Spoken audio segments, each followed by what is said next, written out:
Então agora a Bíblia mostra que Jesus impactava por onde ele passava. Jesus curava, Jesus ressuscitava. A fama dele, diz a Bíblia, se espalhava por toda aquela região. O interessante é que Saulo não está no contexto, porque ele ainda não tinha terminado a faculdade e não tinha direito de voz. O interessante neste contexto é que Jesus passa 3 anos e meio aproximadamente no seu ministério. Isso implica dizer que Jesus já estava com 33 anos e alguns meses, e Saulo estava no último ano da faculdade, completando 23, quase 24 de idade. Ele já estava no contexto atual, trabalhando na conclusão de curso para se tornar uma celebridade. E a Bíblia diz que o menino era bom de estudo, a nota era máxima, ele sobressaía sobre todos que estudavam juntamente com ele. Era um filho que dava orgulho aos pais. Agora Jesus completa 33 anos e alguns meses. Aí Jesus se entrega à morte. Agora Jesus vai pagar o preço para nos dar a garantia de salvação. Jesus vai à cruz. Quando Jesus vai à cruz, que ele ressuscita no terceiro dia, então impacta a notícia que ele ressuscitou. E isso causou tumulto de uma forma excepcional. O interessante é que Jesus faz algo que muda a história da humanidade. Antes dele ir à cruz, ele disse para os discípulos: por um pouco de tempo eu vou estar com vocês. Vocês vão me procurar e não vão me achar.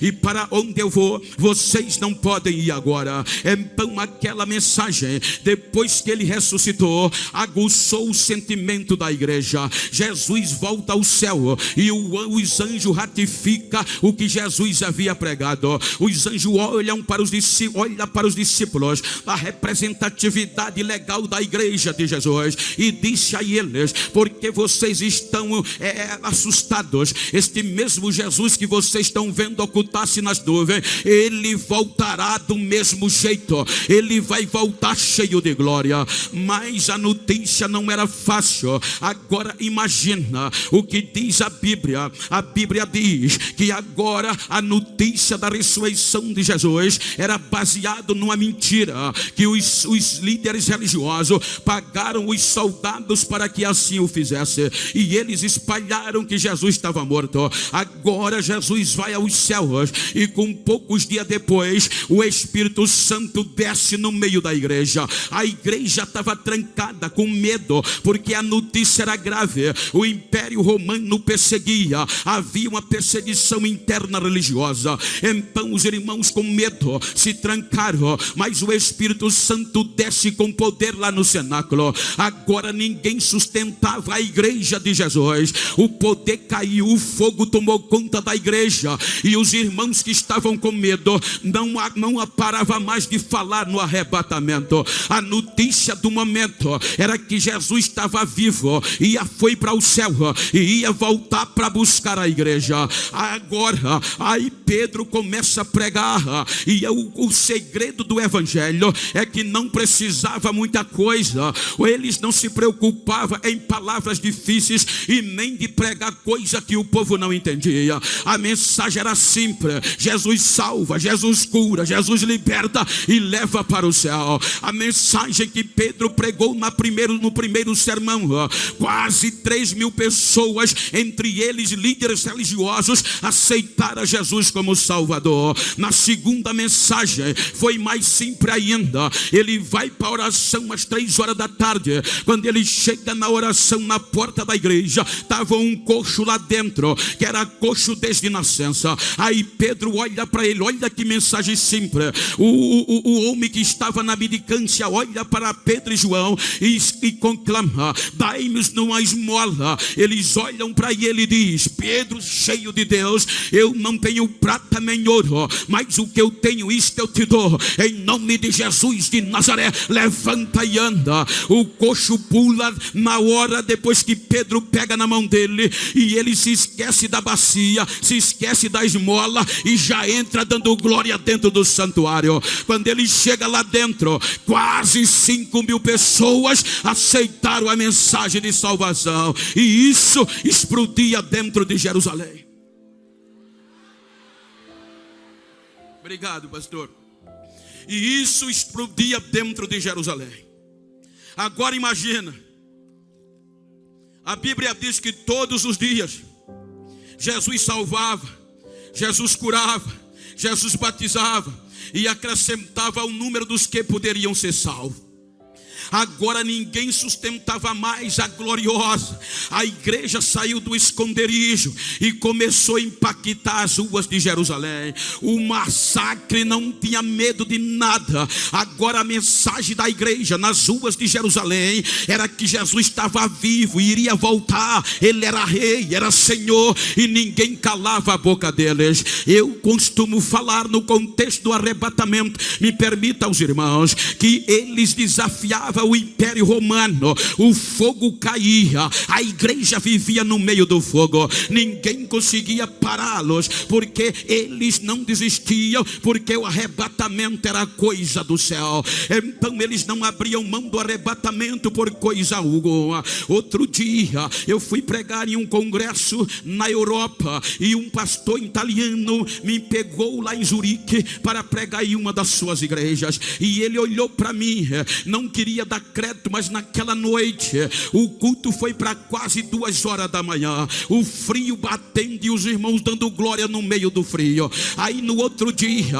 ele disse: eu vou fazer você voltar mais crente do que o que você chegou aqui. Ele começou a me levar por onde a igreja de Jesus fez história, e os irmãos enfrentaram a fúria de Roma sem desistir do arrebatamento. Ele disse: Bento, aí me levava, passava pelos lugares, eu chorava feito criança. Chegou o fim do dia, ele lamentou, ele disse: não vai dar tempo, senão eu ia te levar no corredor do fogo. Aí eu disse: conta. Ele disse: Bento, a igreja não desistia de Jesus por nada, e a mensagem era: ele está vivo, ele vai voltar e a gente vai para o céu. E isso começaram a quebrar algum protocolo imperial, a ponto que alguns diziam que agora já havia o céu aberto, ou seja, havia um edito imperial por parte de César, que todos os cidadãos romanos, judeus, que habitassem na sua jurisdição, tinha que homenageá-lo. De que jeito? Todos os dias um encontrava o outro, apertava a mão e diziam: Sequirion, Sequirion, César é o Senhor. E eles iam passando de um lado para o outro, e César ia sendo glorificado. Mas depois que o Espírito Santo tocou fogo na igreja e os irmãos pegaram fogo em Jerusalém, a igreja não olhava mais para César, o alvo era Jesus e era o céu. Aí quando um crente encontrava o outro, já não se lembrava mais de César, apertava na mão, já vinha pipocando, já vinha dando glória, apertava na mão, olhava nos olhos e dizia: Maranata, meu irmão. O outro dizia: Maranata, ora vem Jesus, que nós estamos prontos para subir. Então eles impactaram o Império Romano. Aí o imperador desencadeou uma perseguição política em forma de síntese. Eu vou cantar. Aí o pastor disse: Bento, o imperador quis mostrar que Jesus estava morto e os discípulos roubaram o corpo dele. Aí o que é que ele faz? Ele manda prender o número máximo de crente que pudesse, que ele ia mostrar para Roma que os cristãos eram só barulhento e Jesus estava morto. Aí ele manda prender os irmãos, amarra a mão do outro, e agora de 2 em 2 ele manda fazer um tacho grande na praça principal. Agora manda encher de azeite e manda convocar os romanos e adeptos para ver a morte da igreja e a comprovação que Jesus estava morto. Aí os irmãos amarrados na porta do corredor. Aí quando o imperador era ovacionado, o tacho já fervendo de azeite, aí ele dava ordem aos soldados: entrem no corredor, arraste de 2 em 2. Se eles não desistirem desse negócio que Jesus está vivo e vão morar no céu, jogue eles dentro do tacho. Os soldados pegavam as armas e já saía tratando os irmãos como animais, mutilando, desculhambando, falando palavrões para uma pressão psicológica. O interessante é que quanto ele mais oprimia.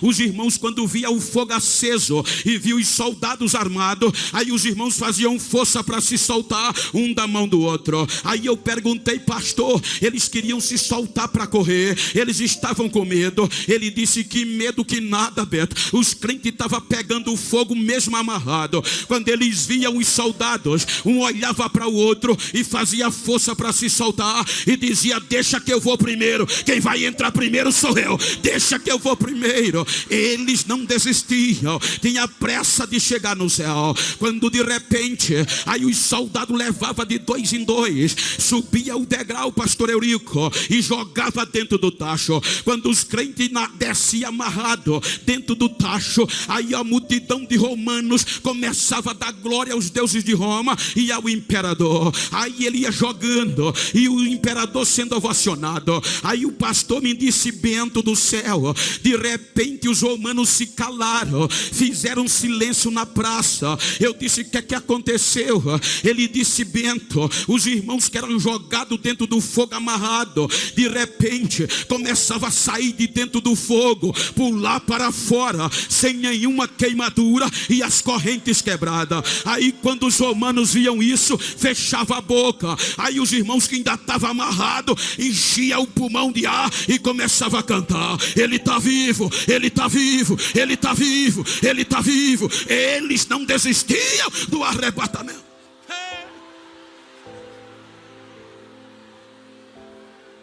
A igreja pegou fogo.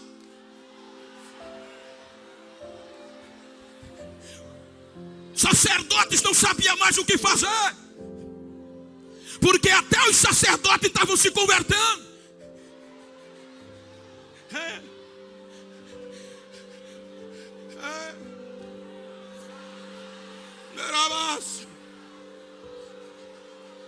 Agora, quem melhor para frear aquela igreja? Há uma busca, uma seleção, eu quero conjecturar. Quem melhor? Especialista em saber os defeitos das seitas, porque aqui a igreja era tratada como a seita do Nazareno. Acabou de pegar o diploma e o anel. Um jovem especialista em combater seita. Quem é ele? É um rapaz chamado Saulo de Tarso. O cabo é bom, o cabo entende de seita. Aí o sacerdote o nomeia com a missão de apagar o fogo da igreja,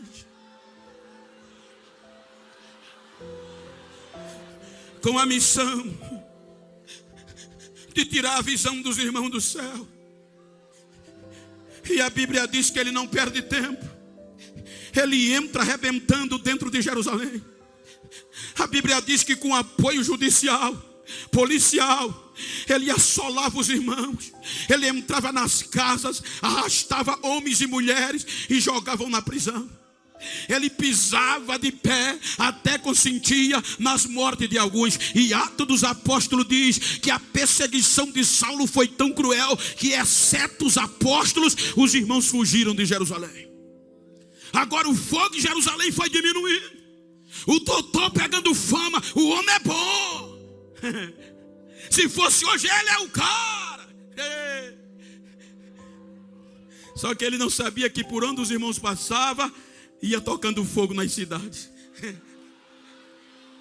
Quando ele achou que estava no auge, aí chega a mensagem: pastor, doutor Saulo, pois não, o senhor não sabe o que é que está acontecendo. O que é que está acontecendo? O senhor lembra daqueles irmãos que o senhor botou para correr de Jerusalém? Lembro. Eles chegaram na cidade de Damasco, e a cidade de Damasco está pegando fogo. Jesus está salvando, está curando, está batizando, está fazendo maravilha lá dentro, doutor.